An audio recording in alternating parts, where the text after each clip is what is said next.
What's up? We are out here today. Let's do that. So as everybody gets in here, they can see us, they can hear us, they know what we're doing this week. Yeah. What's up, Jermaine? I see you, baby. What's up? We out here. We out here. Satisfied Life Week 3. Week 3 of Jesus and Mindset. We out here. Love you too, bro. Can't wait to hook up when we move out there, man. Can't wait to hook up. All right, week 3. Today is mastering emotional intelligence. I'm super pumped about it. Mastering emotional intelligence. That's what we're doing today. Yeah. So I say, let's just jump in. We only got a little bit of time. So let's jump in. Let's make this happen. Let's get it going. So as y'all all know, I am Rafer Owens Jr. and I am a certified mindset life coach. All that means, all these certifications you see, all that means I can help you overcome any mental, any mental hurdle that you have, whether you are trying to be better in your finances, your health, your relationship with Jesus. I can help you get over the hurdles. I got tools, I got ideas, I got stuff just for you. That's what I'm here to do. And so again, the title of this series is Jesus and Mindset. And so we are looking at today, mastering emotional intelligence, because I fully believe that we as Christians, overall, we need this entire series, this entire 5-week series, but there is not a lot of Jesus and mindset, a lot of Jesus and emotions. It's just a lot of stuff that we don't get to tap into.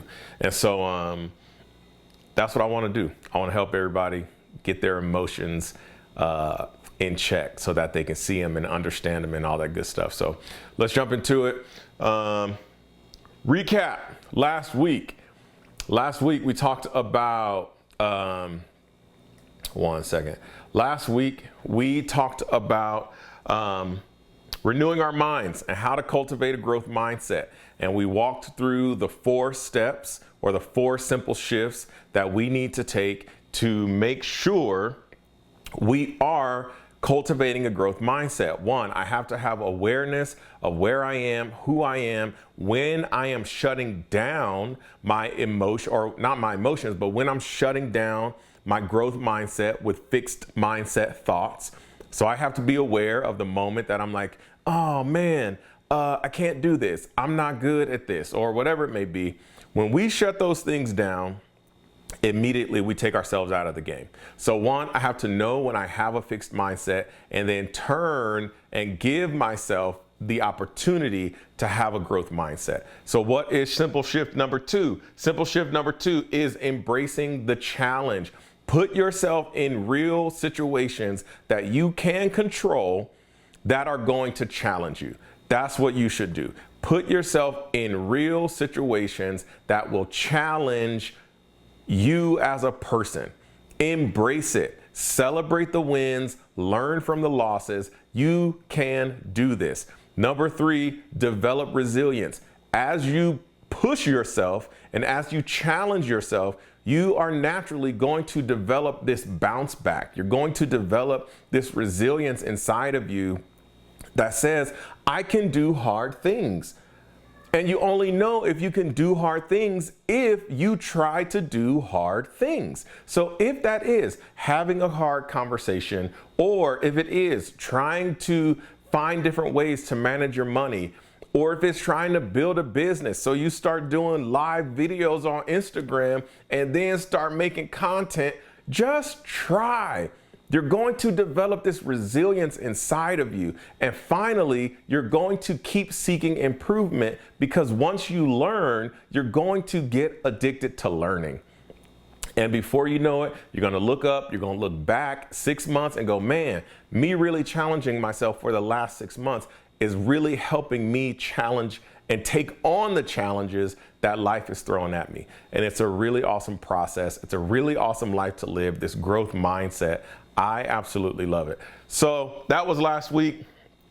Today, we are talking about emotional intelligence, mastering your emotional intelligence. So let's jump right into it. What is emotional intelligence? Emotional intelligence is the ability to recognize, to understand, and to manage our emotions. Further, it is the ability to recognize and understand the emotions of others. And this is more than they are mad, they are sad, or whatever. We're talking about actual emotion words. Being able to recognize and understand and manage our emotions, and further to understand and recognize the emotions of other people. That is what emotional intelligence is. Why is this important? This is important because emotional intelligence is what helps us communicate what we are feeling inside of ourselves. Emotional intelligence is what allows us to say what we are feeling, when we are feeling it, how, why, so on and so forth. And it allows us to not just blow up and go crazy. It allows us to have civil conversations. It allows us a lot of things when we walk into our different areas of life every single day. And so that's why it matters. It matters because it helps with communication. It helps with our stress management, with our empathy, again, for other people. And then again, overcoming challenges. Dang, that's crazy that they came right back to us. So this is what mastering emotional intelligence is about. Why does it matter to us as Christians, those of us who trust in Jesus? It matters to us because how can we, as Christians, I want to get this right. How can we know where God is trying to meet us if we are not aware of where we are emotionally? So when David writes in the Psalms that God is near to the brokenhearted, if I don't know that I am brokenhearted, if I don't know what is under that umbrella of brokenhearted, how do I know that God is going to be there for me if I am not allowing myself emotional depth? How do I know if God is drawing near to me if I don't know that I am brokenhearted? If I don't know that I'm carrying grief, if I don't know to what degree I am sad and where this sadness is coming from, if I don't know that, how can I actually look to the scripture to be true? How can I, when David is doing all of these things of talking about how afraid he is all the time, when David's talking about how afraid he is, how can I actually relate to his fear if I never give myself the room to fear something? So then I never get to see the Father as a caring Father if I never have any fear. And so knowing and understanding these things is very important, not just for the people that we see every day, but knowing where our emotions are, what they are, understanding them and learning to manage them helps us so much in our relationship with the Father. That's really good. Jackie Hill Perry earlier this week, I want to read y'all this quote because it was straight fire and I loved it. I absolutely loved it. And she said, "You know how kids feel easily. They cry without fear or pride, and they express their joy freely. I wonder if when Christ tells us to become like little children, the emotional range of children is included. It's pride and fear and shame that often keeps us from that degree of freedom. And surely being an adult means learning how to regulate our emotions, but there's a world of difference between regulation and suppression. Some of us are more sensitive than we let on, more joyful than we are willing to show, and more emotional than we want to admit. But what if we did show those things? What if we trusted Christ enough to be that free? And that is what we are here to tap into today. What if we trusted Christ enough to be as free as children, to cry, to laugh, to be sad, to be hurt, and to express those things? That's really good. Again, going back to the very beginning, Jesus said that he came that we could have a satisfied life, and have that satisfied life in abundance, in super abundance. So if Jesus came to give us this super abundant, satisfied life, part of that is expressing everything that I feel at any given moment. And again, not just expressing, but being able to regulate it, being able to understand, and being able to process, and being able to work through what it is that we're feeling, and understanding that. And so that's what we're going to unpack today. So, number one, I don't think I have a slide for it. Number one, emotions are not good or bad. Normally, when we talk about emotions, what do? We say, oh, this person is emotional. And usually that comes with a very bad connotation. It comes with a very bad connotation. Oh, he's emotional. She's emotional. And all we mean by that is they have feelings that I don't want to process, or they just always throwing their feelings around. That's it. Whether or not they are processing those things, whether or not they are managing those things, I know for me and everybody I'm talking to, we don't want to deal with your process of emotions. I do know that. So instead, we just put a label on people. You are emotional. But in reality, emotions are not good or bad. I need you to know that and understand that. Emotions are neither good or bad. Emotions are simply a signal to tell you something is happening inside your mind and your body, period. That's it. Emotions are not good or bad. I need you to know and understand that. So what happens is, because we are all told at some point that it is not okay to cry, or it is not okay to be that loud when we laugh, or it is not okay to express this or express that, or whatever it may be, we think, oh, all of those things are not good. That is not a good thing. I should stay away from that thing because emotions are bad.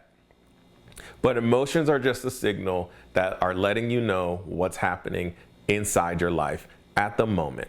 That's it. That's it. So, how do we know when we are feeling something? There are multiple ways. And the biggest one, honestly, is going to be what you feel in your body.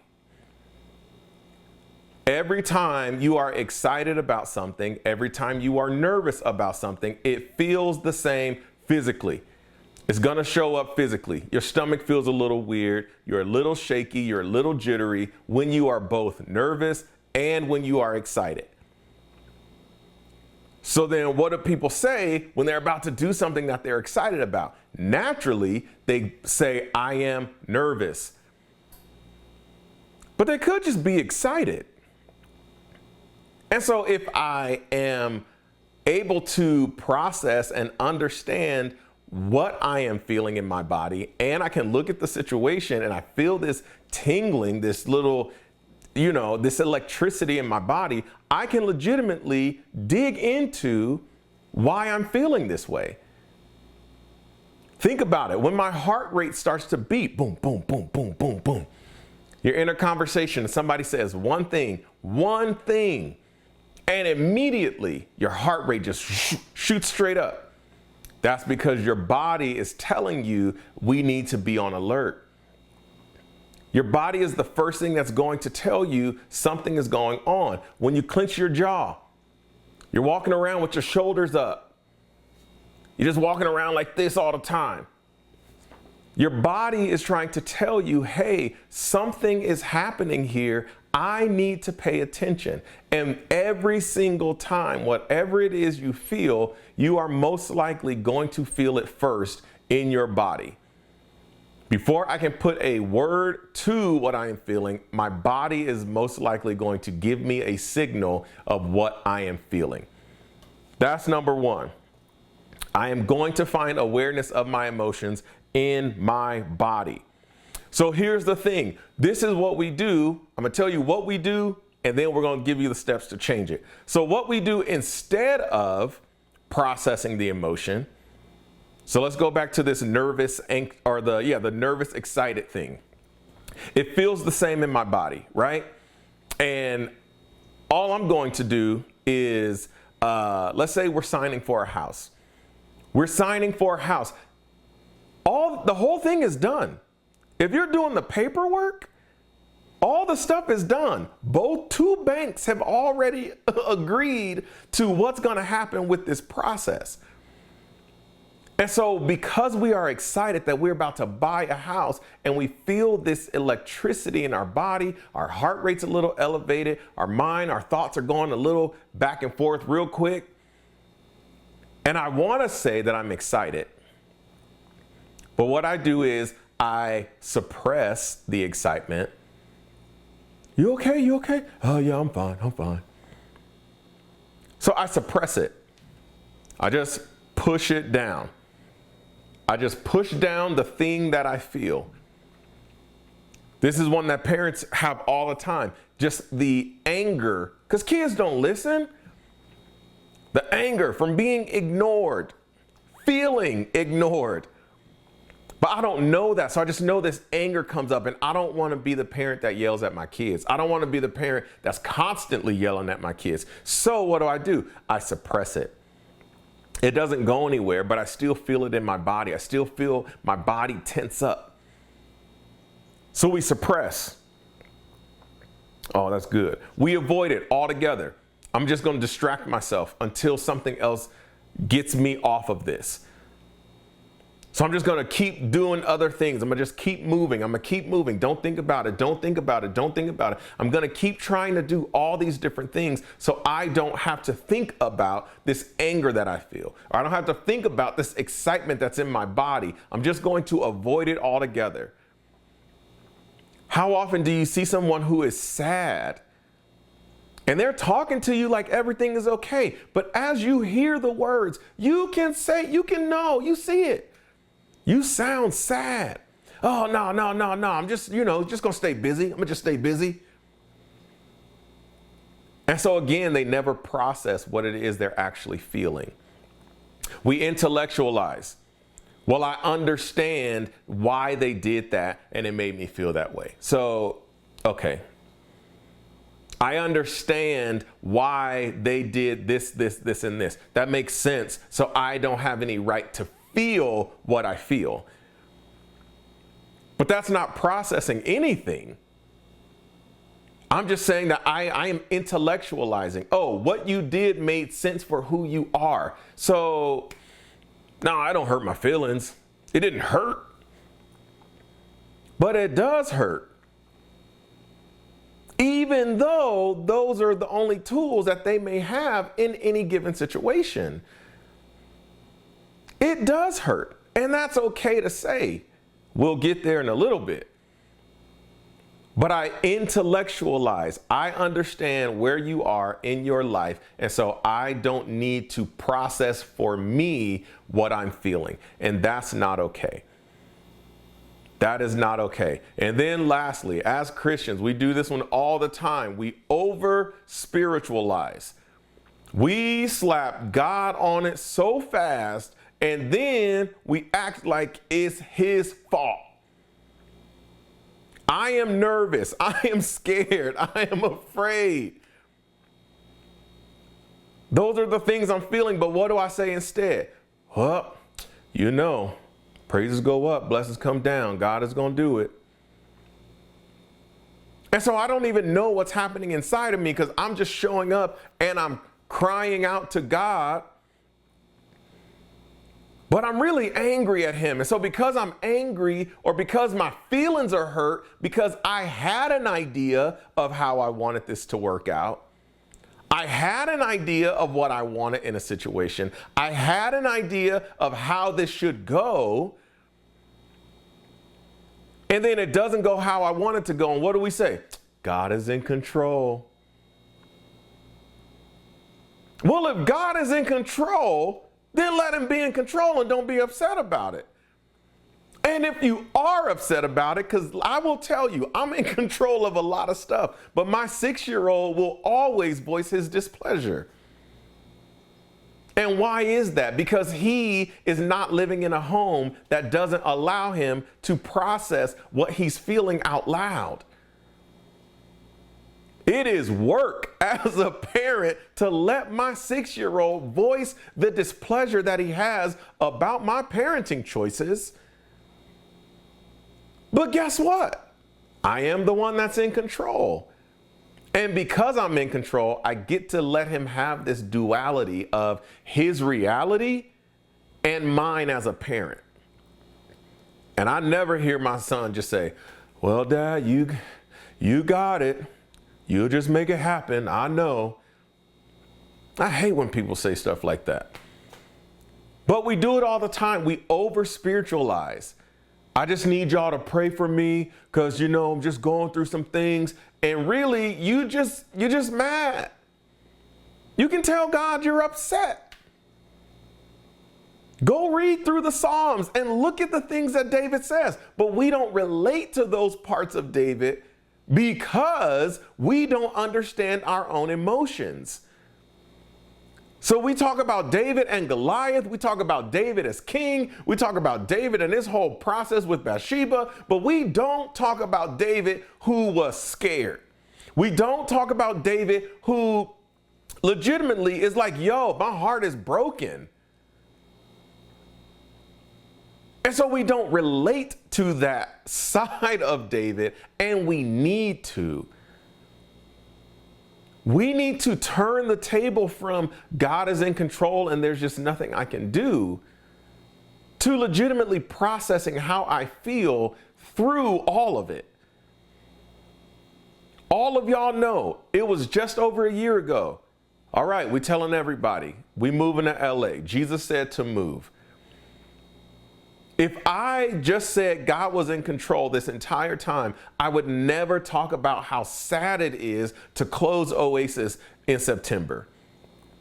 I would never talk about how much we're going to miss our friends, how much we're going to miss the place that God is pulling us from because we built a life here. And how crazy of me is it to just say, well, because God's in control, God's doing the move, he's making this happen. I mean, how I feel doesn't matter. No, I still have feelings. I still have emotions. I still need to understand them and process them. I still need to be able to sing a song like, you are good, because he is good regardless of how sad this is. He is good regardless of how worried I may be about what it looks like from September to January. He is still good, but if I am not able to say you are good and I'm still scared about it, I'm missing a whole lot in this range of father-child relationship. I'm missing a whole lot of stuff when I over-spiritualize. God is going to do it. When I intellectualize, well, it's fine. You did that. I get it. So, it is what it is. It just is what it is. Because I'm intellectualizing. I understand the steps you took to get there. So, you know what? Nah, my feelings not hurt. I'm not let down. I'm not. Yeah, you are. I suppress and I avoid. And so when I suppress, again, I feel it come up and I just push it and I hold it down and I just hold it down and I just hold it down. That's the worst thing I can do. Or lastly, I just avoid it altogether. I'm just going to distract myself all the time. We do that to kids all the time. Look at this, look at this. Hey, no, you're not sad, you're not sad, you're not sad. And that kid looks at me like, yeah, I am sad. I am. So, I want to break this down. I'm going to skip over it. We're going to skip over it. We're just going to jump to the practical steps. I was about to talk about this other thing, but we don't need to. We don't need to. I want to give you practical tools. I got 20 minutes. So let's jump in this real quick. Let's jump in this. Look at this. Here are ways that I can manage my emotions. Number one, simple shift. Number one, shifts in my body. How do I begin the process, Rafer, to start managing my emotions? If you are a person while you're listening to this and you're like, dang, I avoid, I suppress, I over-spiritualize, or I intellectualize. If you say it is what it is a lot, you intellectualize. So if you're listening to this and you're like, okay, well, what do I do? Number one, remember, my emotions are going to show up in my body. My emotions are going to show up in my body. Christians don't like saying stuff like body scans or mindfulness. Listen, again, we over-spiritualize everything at the sake of tossing actual tools out the window. We just be out here like, ooh, I don't like the way they say that, so and you jacked up. Oh, I just don't like the way that feels. That was black church and white church, you know what I'm saying? I don't like the way it sounds. I can't, no. And so we just toss the tools out. But let me tell you, do a body scan in the middle of the day when you stressed out. If you feel like all of a sudden your breathing is, and you just everywhere, where am I holding this tension? Why are my shoulders up? Why am I just holding my jaw like this all the time? Do a body scan. Is your back, you just stiff? Take a moment. Realize what's happening in your body. Number two, deep breathing. You have to take the time to breathe. We see it all the time. Who was it? Y'all remember Family Matters? And Carl was working on his anger management, and like Steve just kept doing stuff all through the episode. He just kept doing stuff and saying stuff. And so he was doing the 3, 2, 1, 1, 2, 3, what the heck is bothering me? And then at the end of the episode, he just like goes off. You are, Steve. It's you. You're bothering me, Steve. Y'all remember that? He was trying to practice some deep breathing and a little bit of mindfulness. But taking a step back and taking a breath. If I am in a conversation, I'm in a moment, and I know I can feel my heart rate just rising. My heart is pounding. I know that the subject matter that is on the table is very near and dear to me. I know this. I want to say the right thing. I want to be heard. I want to get to a point where things are okay between me and the person I'm talking to. Take a moment and take a breath. You can say, hey, I would like to take a deep breath real quick and we can come back to this conversation. But my body is beginning to tell me that things are not okay and I want to take a deep breath. Let's flip that on the other side. I have so much joy. I'm out here running and jumping. I'm so excited about what's going to happen that I'm moving at 8,000 miles an hour. I'm just doing things. Take a moment and breathe. Take a moment to breathe. Again, body scan. What's happening in my body? I am physically jumping up and down. It's so much happening in me right now. I'm so happy. I'm so excited. What is happening? Body scan, deep breath. Where am I feeling it? What is happening? Take a breath. Take a breath. That is what I do in my body. What am I doing in my mind? Again, come back to this meditation idea. We don't like to call it mindfulness. I ain't letting no spirits interrupt me. Meditation, mindfulness is simply taking a moment to get into your mind and connect your body back to your mind. You would be surprised how many people never take 5 minutes of silence.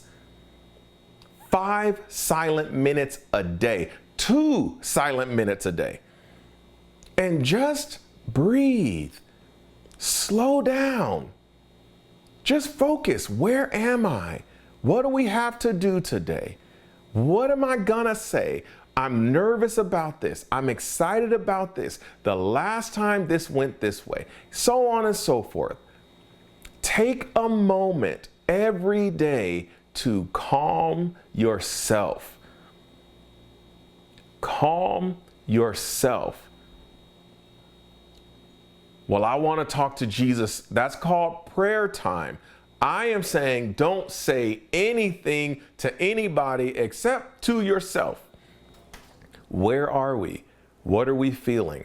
How is this going? Take 2 minutes, 5 minutes, just be in your mind. Connect it back. Hey, yesterday I realized that I handle and carry my stress in my fists. I just walk around with a clenched fist. Look, you can see the grooves from my nails in my hand. Yeesh. But I only know that if I can sit and practice that. The emotion wheel or emotion words. Learning what words are. Learning what emotion words are. So again, we usually just use emotion words like mad, sad, happy, and that's it. Oh, he mad. Why are you so upset? You know, upset, sad, mad. You happy, huh? That's about the range we have. But here's the thing. Under our anger, majority of the time, there is an actual emotion that we're feeling that we've just resorted to, or that we are not resorting to because we're choosing anger.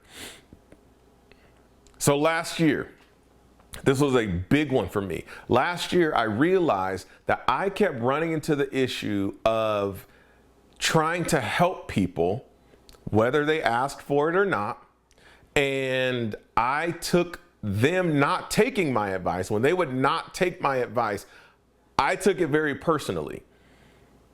I took it very personally when I gave you advice and you didn't take it. Nothing would make me more angry. But here's the deal. As I'm taking this interpersonal communication class, I'm working with a therapist. Oh, guess what? Use some emotion words. Look them up. And I start looking for emotion words of how I felt. Well, do I feel rejected? No, I don't feel rejected. I don't feel like they're ignoring me. And then the word popped up, dismissed. I was sitting at work when I saw dismissed and I almost started crying. I had a word that I could put to every single situation that I had been complaining about for the last year. All of 2022, I was complaining about all these different issues. I tried to do this. I tried to do that. And this person, they did this. And this person, they did this. And this person, they did this. And so where I thought it was different issues, but I'm holding on to these issues. And then I saw dismissed. And that's what I felt. I felt dismissed in these moments. So then when I'm able to go back and look at these moments, I can say, hey, you didn't dismiss me. You have every right as a human being to not take my advice. But because I know that you did not dismiss me, I don't have a problem. Further, if I do feel dismissed, hey, I feel like you're not giving me a chance to speak up. I feel like you're not allowing me to say, or when I do say, you're just missing it. You just dismiss it. I feel dismissed. And now what does the person get to say? I'm so sorry. That wasn't my intent. I hear you. I see you. I was just moving on because it had been said. Well, next time, can you at least say, I hear what you're saying, Rafer. I'm not going to take your advice because your breath stink and your mama ugly. That's fine. That's fine. But at least I know you heard it. At least I know you heard it. Say it to my mama's face. I dare you. But I felt dismissed. And when I had an emotion word to attach to what I felt inside of me, an entire new world opened up to me. So much new communication avenues just in front of me, just boom. Because I felt a certain way and I had a word for it. You can Google right now, not right now, because you're watching the live, but you can Google emotion words. When I do one-on-one coaching and I say, hey, you need to learn more emotion words, people gonna look at me like I'm crazy. But you need to be something other than mad or frustrated. Because it sounds like your feelings hurt. Are you hurt? Does it hurt you that this person does this? Does it hurt your feelings? Do you feel dismissed? Do you feel rejected? There's a long list of words. I can be happy. I can be excited. I can be all of these things. I can have joy. I just feel so much joy. I can feel joy. And again, because emotions are neither good or bad, just being able to put a word to it allows me to say what I am feeling. It just allows me to share with you what I am feeling. So in my mind, when I'm trying to figure out, when I go from my body scan and I'm going, what is this telling me? What is this? What am I trying to figure out here? What's happening? Oh, let me go through my emotion wheel. Let me go through my emotion words. Again, even when it comes to the Father, I can have emotion words with him. It's a really great place to live. Further, in my mind, and I know y'all gonna be like, Rafer, that's a physical thing. It should be body. It's not. In my mind, journaling. Write it down. Write it down. You can do it in your notes app. You can do it with a pen and paper. Write it out. Process and keep writing until the words are the words that you actually feel. Just keep writing until you know what the word is. If you're looking up emotion words and you're looking up emotion wheels or whatever it may be, if you're taking, I found this one journal book. I'll share it in my stories tonight. But if I found this one, it was just like morning entry. This is how I'm feeling. And you just write the words you feel. It didn't have no lines in it. It was just a blank box. Evening entry. This is how I feel. And you just write the words. But to practice what I am feeling in the moment or in the morning and in the evening, that's a game changer for my entire life.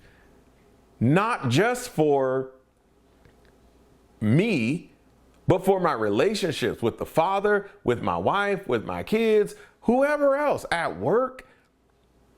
It's a world of difference if I can just get the things from my mind or get them from my body up to my mind and now be able to label them.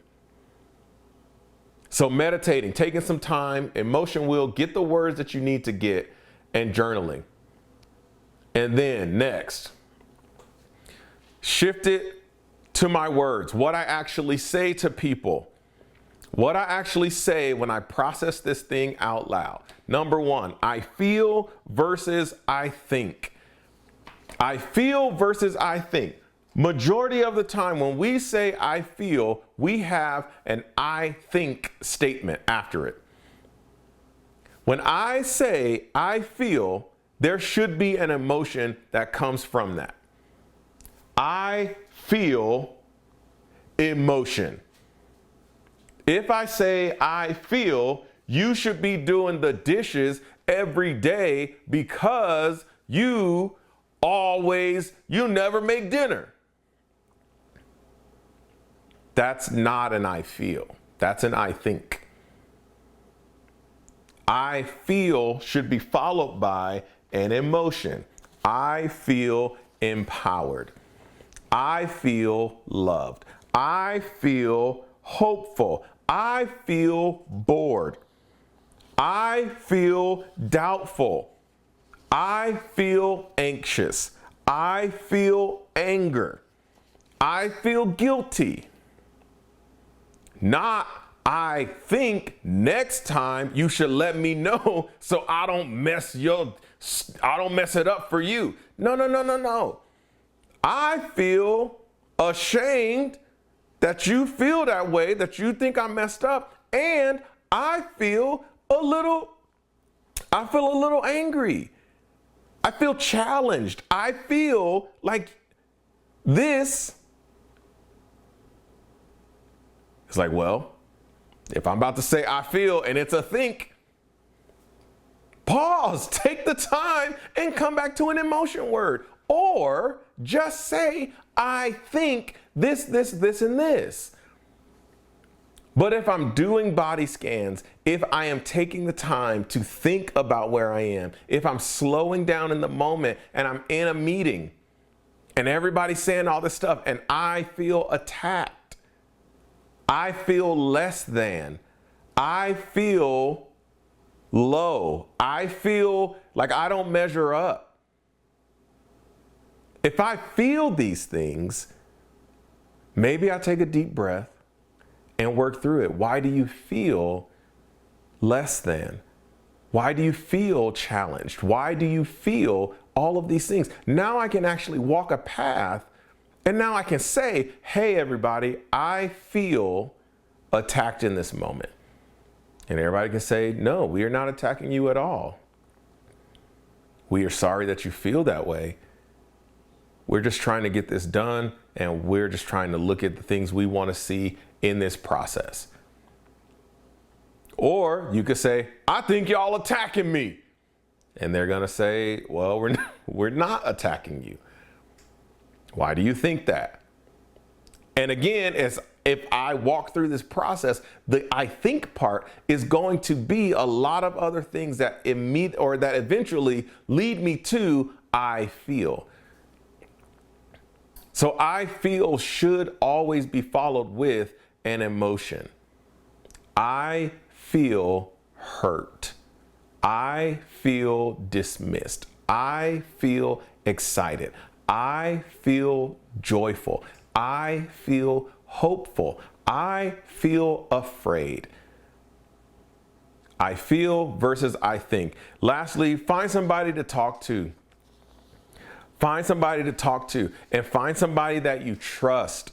Find somebody who is going to allow you the space to figure it out. Don't talk to the person who is just out here and they just, okay, well, you gonna vent, that's it. And now, no, last time. No, find somebody who wants to give you the space to help you master your emotional intelligence. And you can say that, hey, I'm just trying to figure this out. It's a lot of things that I feel right now. There's a lot of things that I think right now that I haven't processed yet. Can I do that with you? And pray that they are someone who can actually give you the space to do that. Those are the things that are going to help you master your emotional intelligence. I gotta be aware of my body, what's happening inside of me. I have to slow down enough to connect my mind to connect my mind back to my body. I got to do some body scans. I got to get some emotion words. I got to know what the words are so that I can actually say them and process them. Because when I get an emotion word, now I can actually start understanding, why do I feel this? And the intellectualizing has nowhere to be because it's not about them. Yeah, I understand that you made a mistake, but the mistake made me feel a certain way. When this mistake happened, I felt this. That was a real thing that happened. I felt this. And so it gives me room, again, to communicate. It gives me room to share where I am. It gives me room to see where other people are. I don't take things as personally anymore because I am aware of me. I'm not looking to take things personally if I know that I feel dismissed. If I know that I feel dismissed when people don't take my advice, guess what? Now I get to work on me and say, hey, Rafer, if they don't take your advice, that's okay. They're not dismissing you. They are just not in a place to apply what you gave them. Or they did not need that specific type of help. And that's okay. But there's a work that happens inside of me. Again, being renewed in my mind. I have to do my part so that God can do his part. And so my part is being aware of my emotions. If I am worried, if I am doubtful, if I am overjoyed, if I am hopeful. People say that all the time, like you can't feel two. Yes, you can. I can be worried at what's going to happen and be hopeful for it at the same time. I 100% can be worried from where I stand and hopeful for what is happening in a month. I can 100%. And God is big enough that he is not afraid of what you carry. We have just been conformed by parents, by aunts, by uncles, by grandparents, people we've gone to church with, people we work with, friends. They have told us not to do that. Don't cry. Fix your face. All of these things. And so we grow up and we over-spiritualize. God is going to do it. I'm going to trust. We intellectualize. Well, I understand. That's all they had, so that's all they gave. And that's it. So it just is what it is. I'm not hurt. We just avoid it altogether. We just distract ourselves, not thinking about the sadness that I carry. I'm not thinking about it. Nope. I'm busy. God is good and I'm busy. Or we suppress it. We know it's there and we just don't give it a chance. But you have to be aware. You have to start the process of asking yourself, what do I feel? And get an emotion word right behind that answer. Or with that answer. What do I feel? I feel joy. I feel hopeful. I feel doubtful. I feel anxious. I feel grief. I feel dismissed. I feel excited. There's a lot of words that I can use that will describe what I feel in any given moment. So that's what I got tonight. Y'all got any questions? Throw them out there. Next week, we are talking about cognitive behavior coaching. And basically all that means is, what does that mean? How my thoughts add up to my emotions, to my actions. And so we're going to talk about that process of, again, what I think, what I feel, and what I do. and how to live this life within Jesus. If he's going to do a work in me so I can live a satisfied life, well, then there are things that have to happen and I got to do. Last week, we talked about growth mindset. This week, we talked about mastering our emotions. I have to know and be aware of myself. And now next week, we're going to talk about actually taking thoughts captive to the obedience of Christ, because Jesus wants us to live a good life in our minds. Y'all know what I'm saying? Any questions before we close this bad boy out? Any questions? All right. Don't forget, practice these things, man. I'm all about practicality. I am all about practicality. I am here to give you tools that you can use tomorrow. You can use it tonight. I want everybody tonight to write down somewhere in your phone, I feel, or on a notepad somewhere. I feel, Google some emotion words, think about 3 situations in your life, get some emotion words, and say, I feel, and just practice. And I bet you feel better. I bet you feel better. How about this? One situation with God. Let's do that. One situation with God, one situation that's outside of your control, and one situation in your home.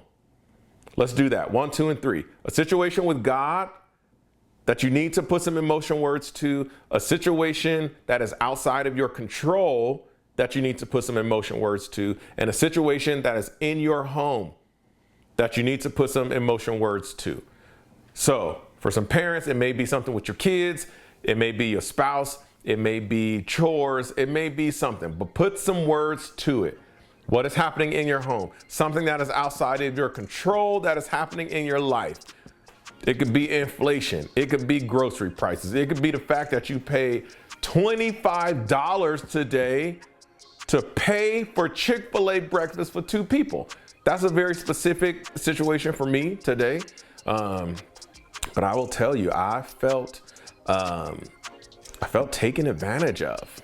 So I was like, yo, this breakfast bowl, it's not that good. Come on. But anyway, something that is outside of your control, and then with God, name it. Name it. That's the homework. You could do that tonight.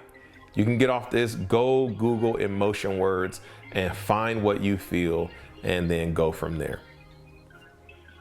If y'all got nothing else, I got nothing else.